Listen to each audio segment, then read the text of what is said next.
I never thought I'd be typing these words, but here we are. My wife of 6 years, Ellie, wants to bring her girlfriend into our marriage. I'm still processing everything, so forgive me if this post seems scattered. Ellie and I met in college, dated for 3 years, and got married in our mid-20s. We have what I'd consider a good marriage: communication, trust, similar values. We both work in tech, no kids yet, but we're planning to start trying next year. We've always been open with each other about our attractions and fantasies, but neither of us had ever acted on anything outside our relationship. That changed about 8 months ago. It started with what seemed like an innocent work friendship. Ellie mentioned a new UX designer named Cassie who had transferred to her team. They hit it off immediately, and soon Ellie was mentioning Cassie in almost every conversation about work. I was happy she'd found a close colleague. Ellie had been feeling isolated since we moved to Seattle for my job 2 years ago. "You should meet Cassie," she'd say. "You'd really like her." I finally did meet her at Ellie's company holiday party in December. Cassie was warm, intelligent, and yes, attractive, tall with auburn hair and an infectious laugh. What caught my attention most was how she and Ellie interacted, a subtle language of inside jokes and lingering glances. Something felt different, but I brushed it off. In February, Ellie asked if I'd be comfortable with her exploring her bisexuality. She'd been honest about being attracted to women since we first dated, but had never acted on it. We had several thoughtful conversations about boundaries and rules.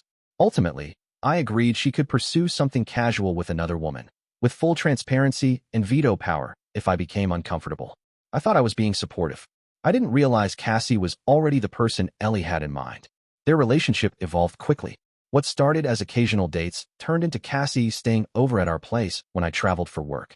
Ellie seemed happier than I'd seen her in years, which made it hard to express my growing unease. When I tried, Ellie assured me that nothing had changed between us. This was just an addition to her life, not a replacement. Last week, Ellie sat me down for what she called an important conversation. Cassie was in the process of divorcing her husband, and her lease was ending next month. "I want Cassie to move in with us," Ellie said, holding my hands. "Not just as my girlfriend, but as our partner. She cares about you too, and I think the three of us could build something beautiful together." I sat there, stunned. This wasn't the casual exploration we discussed. Ellie was proposing a complete restructuring of our marriage, our home, our future. "It's called a triad," she continued excitedly. "I've been reading about polyamory, and this could work, Jake."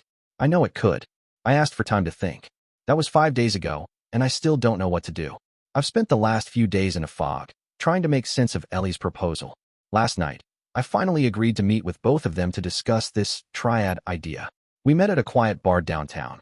Neutral territory seemed important somehow. Cassie was nervous, fidgeting with her cocktail napkin, while Ellie did most of the talking.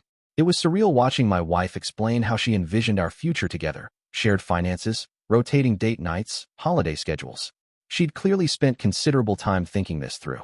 "I'm not asking you to be romantic with Cassie if that's not what you want," Ellie clarified.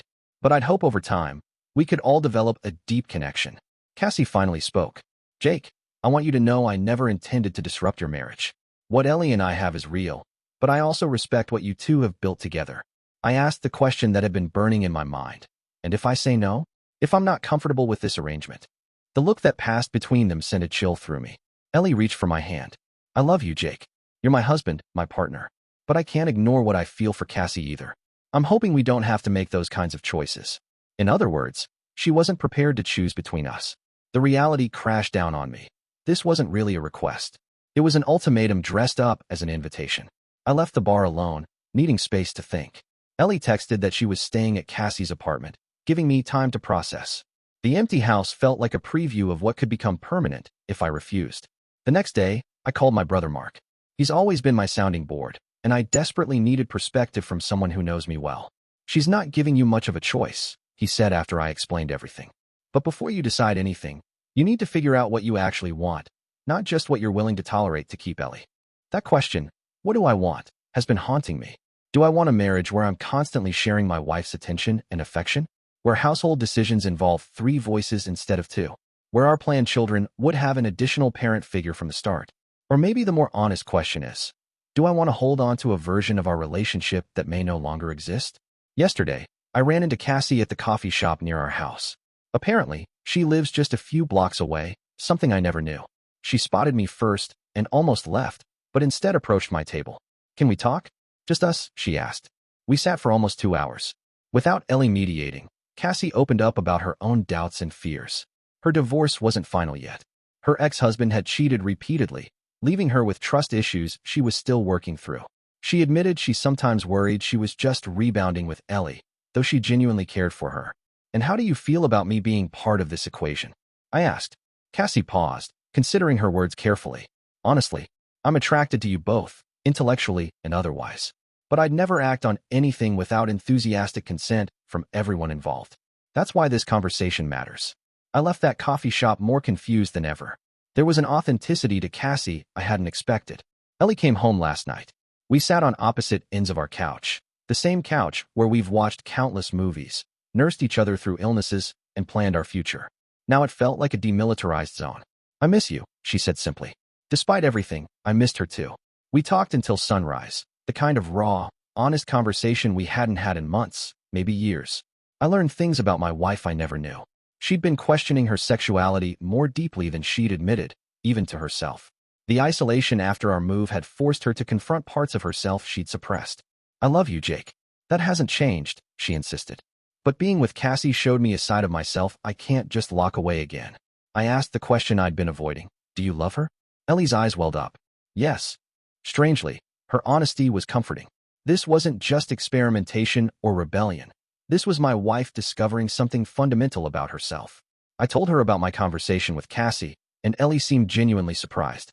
"She didn't tell me you two had talked," she said. That night, I slept in our bed while Ellie took the guest room. In the morning, I made a decision. I called Cassie and invited her over for dinner. Just the three of us. It was awkward initially. We ate takeout Thai food and danced around the elephant in the room until I finally addressed it directly.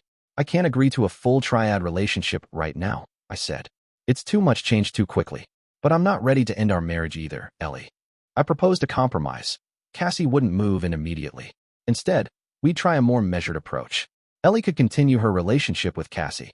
I would get to know Cassie better as a friend first, without romantic expectations. We'd have weekly check-ins to discuss how everyone was feeling, and absolute veto power if boundaries were crossed. And in 3 months, we reevaluate, I concluded.